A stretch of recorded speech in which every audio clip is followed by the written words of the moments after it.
Bom, a gente está aqui com a Priscila. Ela trabalha aqui no KEF e ela vai contar um pouquinho do dia a dia e um pouquinho de alguns assuntos que necessitam ser falados e que eu acho que todo mundo devia saber, que é basicamente os seus direitos de saúde, direitos públicos que vocês todos merecem.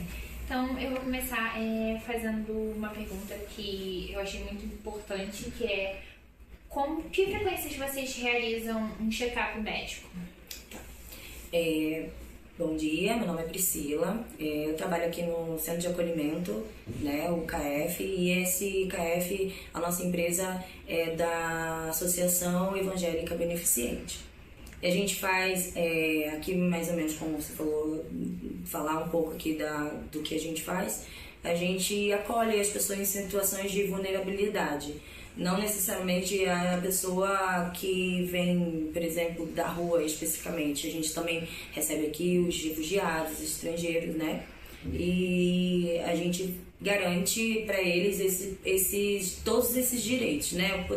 O direito de ir e vir, o direito de talvez uma futura autonomia deles, né? E aí entra também a questão de todos os benefícios que eles precisam, né? Para poder ajudar eles nessa caminhada, e tudo isso englobado também toda a parte que eles precisam saber do nosso país quando está atrelado aos estrangeiros, a parte política, né? O direito deles também da parte judicial, tudo isso envolve esse nosso trabalho. E respondendo a sua pergunta sobre a parte da saúde aqui, né, eu não vou poder falar exatamente o período, mas na maioria das vezes essa parte desse trabalho quem faz são as nossas técnicas, né? E essas técnicas é quem faz essa ponte para os moradores daqui. Mas eles têm sim toda a assistência, inclusive o posto aqui próximo, né, que vem aqui para fazer as verificações, por exemplo, de pressão, ou talvez uma checagem, talvez recolher um sangue para poder fazer um exame mais específico, por exemplo, também quando tem grávidas, e temos grávidas aqui, então a gente fala para essas pessoas, né, também quando tem grávidas, e temos grávidas aqui, então a gente fala para essas pessoas, né, passa para ela esse direito que ela tem, né, da parte da saúde, de estar podendo fazer toda a parte periódica de assistência ao posto, né, no caso o UPA ou AMA, que é aqui, da parte daqui que a gente tem mais próximo. E aí não só eles vêm para cá quando há necessidade, até também talvez de uma campanha, né, de vacinação, por exemplo, do Covid, que a gente passou, né, pela pandemia, e eles também tiveram toda essa força, né, dada pelas nossas técnicas. E eles foram medicados, foram vacinados e são indicados e guiados também para poder fazer essa parte que a gente também guia, né, fala para eles o caminho, e eles precisam continuar. E eles fazem essa continuação, né, de ir ao posto, dar as vacinas, por exemplo, às mães, né, as grávidas, vacinar os seus filhos, e quando não pode, ou por algum motivo, a gente solicita que o posto venha até aqui. Então, tudo isso eles têm acesso. E você poderia nos dizer qual é a média, mais ou menos, de pessoas que vocês acolhem e quantas já saíram, conseguiram seguir suas vidas com sucesso? Uhum. A gente tem até o anuário, né, da nossa empresa, e lá é muito legal porque lá mostra o desenvolvimento dos assistidos, né? Mas aqui a nossa composição de família são 4 pessoas de cada quarto, e a gente atende em média 80 pessoas, então em torno de 20 famílias, né? E é muito legal porque a gente vê, né, do início, de como eles chegam aqui, aí o desenvolvimento deles, né, o crescimento. Por exemplo, a gente tem o caso da Alicia, que eu posso dizer porque ela é um dos casos que a gente fala nesse anuário, né? é uma assistida que ela é estrangeira e ela veio para cá com duas criancinhas, né? Na verdade, ela veio para cá grávida, teve a segunda. E ele não falava, o primeiro, que era um menino. Ele não falava. E aí ele saiu daqui falando, indo pra creche, ele não andava e quando ele saiu daqui ele já estava andando. Então, assim, são coisas que minimamente parece ser meio que não tem importância, mas pra eles e pra gente ver essa evolução é muito importante, né? De ver assim que eles conseguiram, por exemplo, hoje ela conseguiu uma autonomia, né? Ela tem a sua casinha lá, né? E consegue cuidar dos filhos dela e tudo segue muito bem para ela, né? E até, né, nessa integração dela ao nosso país, né? Todos os direitos que ela tem, por exemplo, que os dois filhos dela têm síndrome de Down, tem a questão da síndrome de Down, e ela tem o LOAS, que é um benefício que cabe para as crianças, né? Para cada criança. Fora o Bolsa Família e tudo isso que ela precisa, sobre a ajuda que ela precisa ter para poder continuar tendo essa autonomia, né? Bom, uma outra pergunta que eu tenho é como é o atendimento nesses tipos de unidades que vocês têm e quantas, em média, vocês frequentam os lugares para justamente ver e analisar como estão as pessoas e...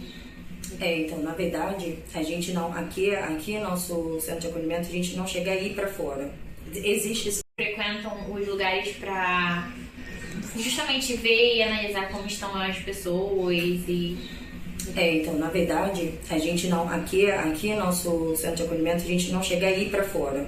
Existe esse trabalho, né, que são os agentes sociais, eles fazem essa pesquisa de campo, né, e aí entra a questão deles ofertarem o 56 para poder eles estarem dizendo o que eles precisam de fato, né, e aí essas pessoas chegam até a gente não chega a fazer esse trabalho de ir a campo para poder procurar essas pessoas. Geralmente a gente já recebe elas, né, do jeito que está, às vezes, na maioria das vezes elas estão com fome, sem banho, sem roupa, às vezes com a roupa do corpo. E aí quando ela chega aqui, a gente dá esse direito, proporciona esse direito para ela, que ela tem, né? A questão de chegar, tomar um café, chegar e ter o quarto lá limpo, esperando por ela, um sistema de hotelaria mesmo, né? Eu vou tentar procurar também aqui um quarto vazio para vocês verem a composição de como a gente deixa o quarto.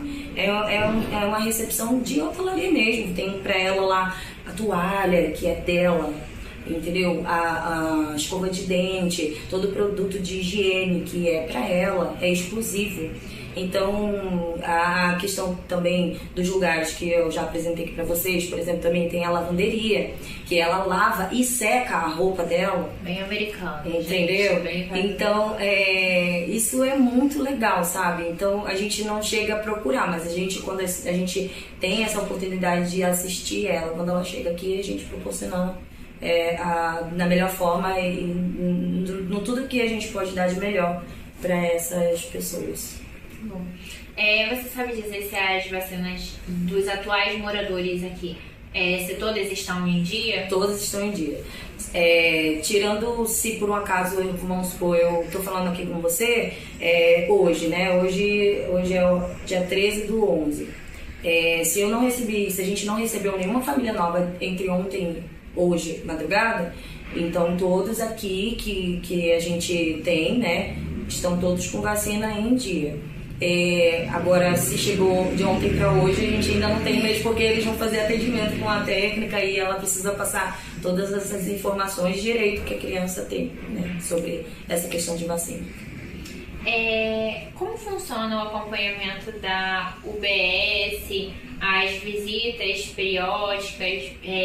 Consegue agendamento rápido ou com uma boa qualidade? Sim, inclusive, como eu expliquei, que as nossas técnicas fazem essa ponte, Aqui, mensalmente, eles fazem essa checagem, né? Eles vêm aqui, fazem a verificação de pressão, vê se... E é um atendimento exclusivo, tá? Geralmente é feito por aqui mesmo, nessa sala, ou então quando precisa ter várias coisas acontecendo ao mesmo tempo, vários projetos, ou psicólogo, porque eles também têm assistência a psicólogo.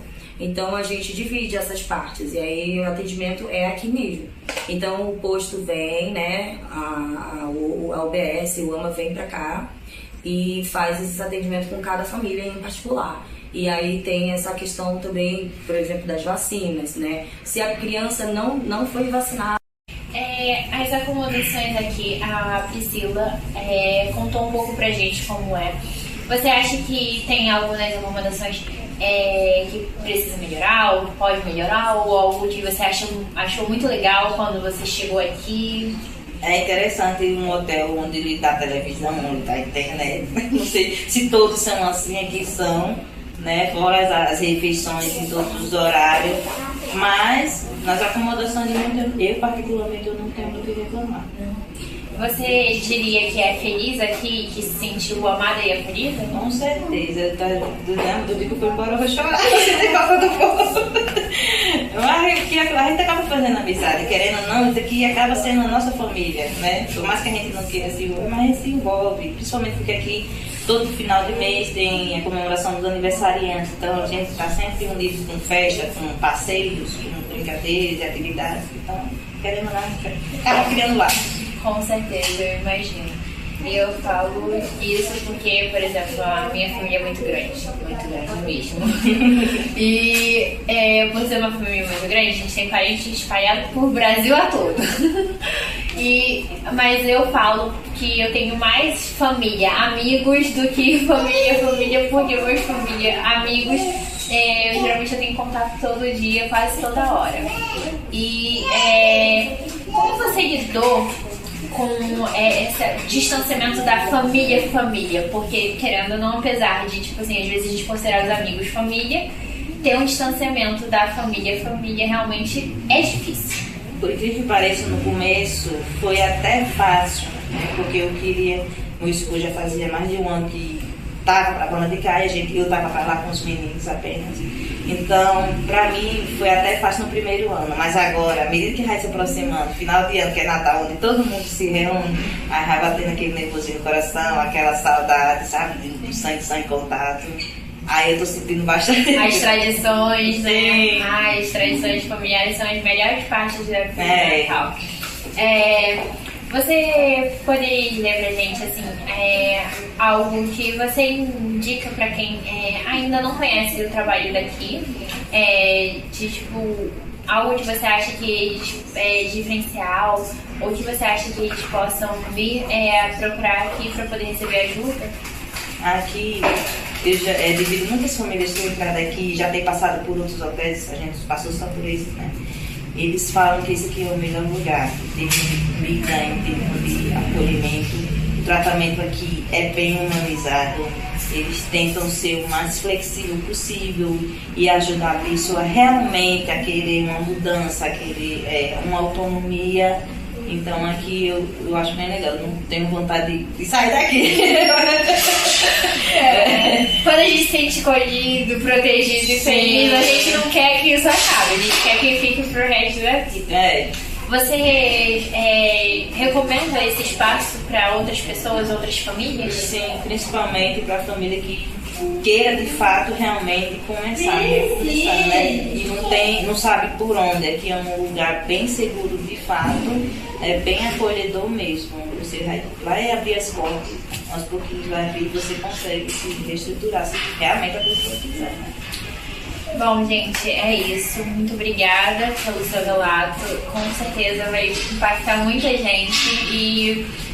me impactou porque, como eu disse, eu tenho parentes em muitos lugares e inclusive na sua terrinha que é maravilhosa. Eu ainda não tive oportunidade lá e eu tô doida pra ir. Eu sou doida pra ir visitar. Falei, mãe, no dia que eu for, eu não saio desse lugar. Se bobear no mesmo dia, eu falo assim, gente, tchau, abandonei, vou morar aqui.